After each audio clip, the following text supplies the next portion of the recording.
সাতক্ষীরায় ৬টি স্বর্ণের বারসহ নাসরিন নাহার নামের এক নারীকে আটক করেছে বিজিবি। বুধবার ভোরে সাতক্ষীরার বাকাল চেকপোস্ট থেকে তাকে আটক করা হয়।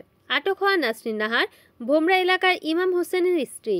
বুধবার দুপুরে এক প্রেস বিজ্ঞপ্তিতে এ তথ্য জানান সাতক্ষীরা ৩৩ ব্যাটালিয়ন বিজিবি অধিনায়ক লেফটেন্যান্ট কর্নেল আশরাফুল হক। তিনি জানান, বাকাল চেকপোস্ট সংলগ্ন আলিপুর নামক এলাকা দিয়ে স্বর্ণ ভারতে পাচার হবে এমন খবর পেয়ে বিজিবির হাবিলদার শাহিন আহমেদের নেতৃত্বে একটি দল সেখানে অভিযান চালায়। এ সময় সেখান থেকে নাসরিন নামে এক নারীকে আটক করা হয়। পরে তাকে তল্লাশি করে ৬টি স্বর্ণের বার, নগদ ১৩,০০০ এবং একটি মোবাইল উদ্ধার করা হয়। তিনি আরও জানান, উদ্ধারকৃত স্বর্ণের ওজন ৫১৭ গ্রাম ৮৫ মিলিগ্রাম, যার আনুমানিক মূল্য ৭৬,৭৪,৫৩৭ টাকা। জব্দকৃত স্বর্ণের বার ও নগদ টাকা সাতক্ষীরা ট্রেজারি অফিসে জমা এবং আসামিকে থানায় সোপর্দের কার্যক্রম প্রক্রিয়াধীন রয়েছে।